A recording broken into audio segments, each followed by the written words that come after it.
بسم اللہ الرحمن الرحیم۔ السلام علیکم۔ آج ذکر کرتے ہیں اسرائیل کے فلسطین پر ناجائز حملے کی اصل وجہ کیا ہے۔ جن کو نہیں پتہ ان کے لیے ایک پس منظر پیش کرتے ہیں۔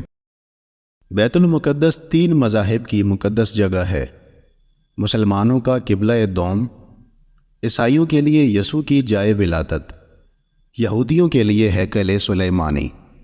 شروع کرتے ہیں حضرت ابراہیم علیہ السلام سے، جن کے 2 بیٹے تھے، اسماعیل علیہ السلام اور اسحاق علیہ السلام۔ اسحاق علیہ السلام کے بیٹے تھے حضرت یعقوب علیہ السلام۔ یہیں سے کہانی شروع ہوتی ہے اسرائیل کی۔ اسرائیل یعنی اللہ کا بندہ، اور یہ لقب حضرت یعقوب علیہ السلام کو دیا گیا۔ حضرت یوسف علیہ السلام جب کفیل مصر بنے تو آپ کو حکم ہوا کہ اپنے تمام خاندان یعنی آل یعقوب کو مصر بلایا جائے، اور مصر کی سرزمین کا ایک مخصوص حصہ ان کے لیے مختص کیا گیا، اور اللہ کی طرف سے کہا گیا کہ اے آل یعقوب، اس سرزمین میں تمہارے لیے برکتیں ہیں۔ حضرت یوسف علیہ السلام 12 بھائی تھے، اس لیے اللہ تعالیٰ نے ان کے لیے 12 چشمے جاری کیے، اور یوں اس سرزمین کا نام حضرت یعقوب کے لقب سے اسرائیل پڑ گیا، جسے آج یروشلم بھی کہا جاتا ہے۔ آپ کی نسل سے کم و بیش 70,000 انبیاء کرام آئے۔ حضرت یوسف کے بھائی یہودا کی نسل آگے بڑھی تو اس میں سے آنے والی تمام بنی اسرائیلی یہودی کہلائے۔ وقت گزرتا گیا اور حضرت موسیٰ علیہ السلام کا دور آیا۔ جب فرعون نے مصر کی زمین آپ پر تنگ کی تو بنو اسرائیل کے ساتھ آپ کو مصر سے نکلنا پڑا۔ اسی دوران بنی اسرائیل پر اللہ تعالیٰ کی بہت سی کرم نوازیاں بھی ہوئیں، جس میں من و سلوہ، چشموں کی بہتات، مچھلیوں کے شکار کا ذکر قرآن پاک سے بھی ملتا ہے، اور وہیں ہمیں ایک گائے کا ذکر بھی ملتا ہے جس کے لوتھڑے سے مردے نے اللہ کے حکم سے زندہ ہو کر اپنے قاتل کا بتایا۔ اس گائے کی نشانیاں اللہ تعالی نے قرآن پاک میں بیان فرمائی، جو کہ ایک سرخ مائل رنگت کی گائے تھی، اور ایسی گائے آج بھی یہودیوں کے نزدیک مقدس مانی جاتی ہے۔ حضرت موسیٰ علیہ السلام کے بعد دیگر نبی آئے۔ اس دوران میں حضرت موسیٰ علیہ السلام اور ان کے دور کی کچھ باقیات، تورات، من و سلوہ کا کچھ حصہ بنی اسرائیل نے ایک صندوق میں محفوظ کر لیا۔ یہ اللہ کی طرف سے حضرت آدم علیہ السلام کو دیا گیا ایک خاص صندوق تھا، جو نسل در نسل نبیوں کے پاس رہا، جسے قرآن مجید میں تابوت سکینہ کے نام سے پکارا گیا ہے، اور یہ یہودیوں کو اپنی جان سے بھی زیادہ عزیز ہے۔ حضرت داؤد علیہ السلام نے جب جالوت کو ہرا کر اس سے تابوت سکینہ حاصل کیا تو یوں بنی اسرائیل نے انہیں نبی تسلیم کر لیا، اور حضرت داؤد علیہ السلام نے اس صندوق کی حفاظت کے لیے ایک ہیکل تعمیر کروانا شروع کیا، جو کہ ان کی زندگی میں مکمل نہ ہو سکا۔ ان کے بیٹے حضرت سلیمان علیہ السلام نے جنوں کی مدد سے اس کو مکمل کروایا، اور اسی دوران میں آپ کی بھی وفات ہو گئی۔ اسی وجہ سے اسے ہیکل سلیمانی کہا جاتا ہے۔ بعد ازاں بابل کے بادشاہ بخت نصر نے اسرائیل پر حملہ کیا اور ہیکل سلیمانی کو بھی گرا دیا، اور تابوت سکینہ بھی اپنے ساتھ لے گیا۔ سیپرس دی گریٹ نے دوبارہ یہ شہر حاصل کیا، یہودیوں کو دوبارہ یہاں آباد کیا، اور تابوت سکینہ کو بھی واپس لایا گیا۔ ہیکل سلیمانی ایک دفعہ پھر تعمیر کیا گیا۔ پھر وقت گزرا اور حضرت عیسیٰ علیہ السلام کی آمد ہوئی، جنہیں نعوذ باللہ یہودیوں نے دجال، ناجائز اور کیا کیا لقب دیے۔ یہاں سے یہودیوں میں سے 2 الگ قومیں ہو گئیں، ایک یہودی اور دوسرے عیسائی۔ یہودیوں نے سازش کر کے حضرت عیسیٰ علیہ السلام کو صلیب پر چڑھانا چاہا، اور اللہ تعالیٰ نے انہیں اپنے پاس اٹھا لیا۔ اس کے بعد یہودیوں اور عیسائیوں میں کئی چھوٹی موٹی جنگیں ہوئیں۔ پھر عیسائی رومی بادشاہ ٹائٹس نے اس شدت سے یروشلم پر حملہ کیا کہ اس پورے علاقے کی اینٹ سے اینٹ بجا دی، ہیکل سلیمانی کو گرا دیا، جس کی صرف ایک دیوار اس وقت اپنی اصلی حالت میں موجود ہے، جسے یہودی دیوار گریہ کہتے ہیں، جہاں یہودی جا کر تورات کی تلاوت کرتے ہیں اور گریہ وزاری کرتے ہیں۔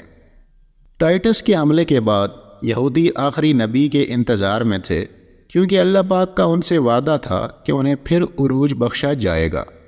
اس وعدہ کا ذکر سورۃ البقرہ میں بھی موجود ہے کہ اے بنی اسرائیل، ان نعمتوں کو یاد کرو جو تم پر کی گئیں، اور اپنا وعدہ پورا کرو، یعنی ایمان لاؤ، تاکہ ہم بھی اپنا وعدہ پورا کریں۔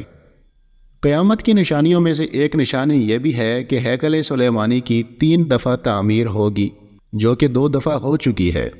یہودی اپنے مسیحا اور آخری نبی کے انتظار میں تھے کہ ٹائٹس کے حملے کے ٹھیک 500 سال بعد نبی آخر الزماں حضرت محمد صلی اللہ علیہ وآلہ وسلم کی ولادت ہوئی۔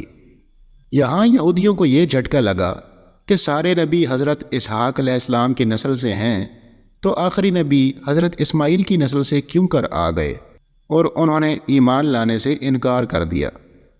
مسلمانوں کے لیے بھی وہ انبیاء کی ہی نشانی تھی، اسی لیے ہیکل سلیمانی کو بیت المقدس کا نام دیا گیا۔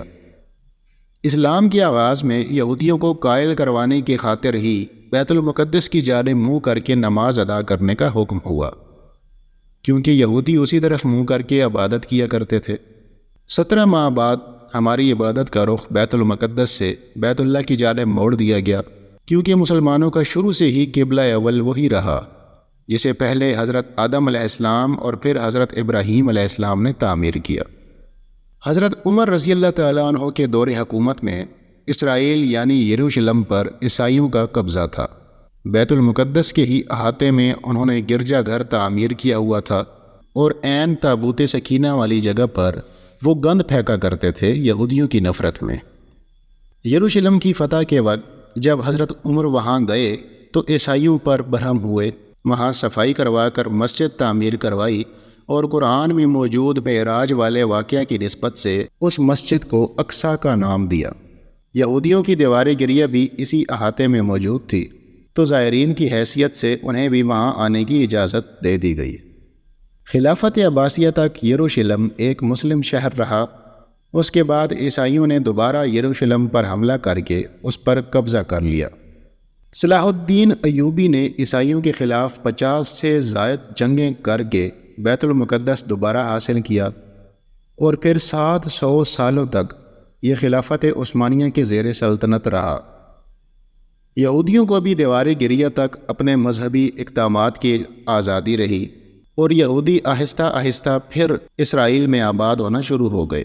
اس دوران میں کئی بار انہوں نے خلافت عثمانیہ کے سلطان کو پیسوں کے عوض یروشلم انہیں سونپنے کا لالچ دیا، لیکن ناکام رہے۔ اور پھر دوسری جنگ عظیم میں عیسائی سپاہی ہٹلر نے چن چن کر یہودیوں کو مارا۔ قریباً 60 لاکھ کے قریب یہودیوں کا قتل عام کیا گیا، اور یہ در بدر بھاگنے پر مجبور ہو گئے۔ اس دوران میں انہیں یہ اندازہ ہو چکا تھا کہ انہیں اب خود اپنی پہچان بنانی ہے، اور بائبل میں موجود یہودیوں کے آخری عروج سے قبل والی کئی نشانیاں بھی ظاہر ہو چکی تھیں، اور وہ یہ تسلیم کر چکے تھے کہ ان کا آخری مسیحا اب دجال ہوگا، جس کی بدولت پوری دنیا میں ان کا دوبارہ بول بالا ہوگا۔ انہوں نے برطانیہ سے ساز باز کر کے خود کو الگ ریاست تسلیم کروا لیا۔ یوں اسرائیل باقاعدہ ایک ملک کی صورت میں دنیا کے نقشے پر ابھرا۔ پھر آہستہ آہستہ انہوں نے فلسطین اور دیگر مصری علاقوں پر بھی قبضہ کر لیا۔ عرب ممالک اسرائیل کے خلاف جنگ پر آئے، لیکن اس وقت تک یہ خود کو اتنا مضبوط کر چکے تھے کہ عرب ممالک کو اس ایک چھوٹے سے ملک سے منہ کی کھانی پڑی۔ عیسائیوں نے بھی دیکھ لیا کہ اب ان سے لڑ کر کچھ وصول نہیں ہونا، تو باقاعدہ گرجا گھروں میں پادریوں نے تقریبات منعقد کیں اور یہودیوں کے لیے معافی کا اعلان کیا گیا۔ یوں سیاسی اور اقتصادی مفاد پرستی نے 2000 سالوں سے ایک دوسرے کے ازلی و جانی دشمنوں کو ایک صف پر لا کھڑا کیا، اور قرآن مجید کی بات بھی سچی ہو گئی کہ یہود و نصارہ ایک دوسرے کے دوست ہیں۔ یہودیوں کے عقائد کے مطابق وہ ہیکل سلیمانی کی حفاظت نہیں کر پائے تو خود کو قصوروار کہتے ہیں۔ خود کو سزا دینے کے لیے زنجیروں اور چمڑے سے پیٹتے ہیں اور دیوار گریہ کے پاس آہو زاری کرتے ہیں۔ وہ ایمان رکھتے ہیں کہ تیسری بار انہیں پوری دنیا پر حکمرانی حاصل ہوگی، اس کے لیے انہیں مسجد اقصی کو گرانا ہوگا، جس کی تیاری وہ کر چکے ہیں۔ اس کے بعد ہیکل سلیمانی تعمیر کر کے تابوت سکینہ وہاں رکھنا ہے۔ تابوت سکینہ بھی وہ دوبارہ حاصل کر چکے ہیں، لیکن اصل مسئلہ تھا سرخ گائے کا، کیونکہ ان کے عقیدے کے مطابق وہ ناپاک ہیں اور جب تک پاک نہیں ہو جاتے ہیکل سلیمانی تعمیر نہیں کر سکتے، اور پاک ہونے کے لیے سرخ گائے کی قربانی دینا ہوگی، وہ گائے جس کی نشانیاں قرآن پاک میں بیان کی گئیں، جو اس وقت بھی انہیں ڈھونڈنے میں مشکل ہوئی تھی۔ اب بھی 100 سال تک وہ ویسی گائے کی تلاش کرتے رہے، ٹیکنالوجی کا استعمال کرتے ہوئے بچے پیدا کرنے کا کامیاب تجربہ کیا۔ کچھ عرصہ پہلے ایک امریکی ریاست سے 5 عدد ویسی گائیں انہیں مل گئیں، جن کے جسم پر سرخ رنگ کے علاوہ اور کوئی بال نہیں تھا، انہیں کبھی کام کے لیے استعمال نہیں کیا گیا تھا۔ اگلی نشانی کہ ان پر کسی بیماری کا اثر نہیں ہونا چاہیے۔ پوری دنیا میں کووڈ پھیلا کر مختلف جانوروں کے ساتھ انہیں بھی ٹیسٹ کیا گیا اور ان پر اس بیماری کا بھی کوئی اثر نہ ہوا۔ الغرض قرب قیامت اور دجال کے ظہور والی تمام تر تیاریاں وہ مکمل کر چکے ہیں۔ ہماری اسلام میں بتائی گئی قیامت کی نشانیوں کی انہوں نے اتنے اچھے سے تیاری کر لی ہے کہ غرقت کے درخت لگا دیے جو انہیں پناہ دیں گے۔ باب لوط جس جگہ احادیث کے مطابق دجال کا حضرت عیسیٰ علیہ السلام کے ہاتھوں قتل ہونے کا ذکر موجود ہے، اس جگہ وہ دجال کے فرار کے لیے ایئرپورٹ بنا چکے ہیں۔ یہ سب تو قرب قیامت کی نشانیاں ہیں اور ہیکل سلیمانی نے بھی بن کر رہنا ہے۔ پھر اصل جنگ کیا ہے؟ اصل جنگ ہے عقائد کی۔ ہم اپنے عقائد میں اس قدر کمزور ہو چکے ہیں کہ نماز پڑھیں یا نہ پڑھیں ہمیں فرق نہیں پڑتا، اپنے بہن بھائیوں کا حق کھا کر خوشی محسوس کرتے ہیں اور فرقوں کی خرافات میں الجھے ہوئے ہیں۔ فلسطینیوں کے لیے سوائے دعا اور احتجاج کے ہم کیا کر سکتے ہیں؟ کیا ہم اپنے عقائد کے اتنے مضبوط ہیں کہ ڈالر کے بہکاوے میں نہ آئیں؟ کیا ہم یہودیوں کے مقابلے میں نکلنے والے خراسان مجاہدین کی لسٹ میں آتے ہیں یا بس سوشل میڈیا کے تماشائی ہیں؟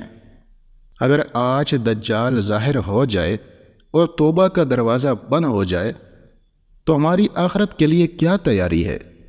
اس سوال کا جواب کمنٹ میں ضرور دیجیے گا۔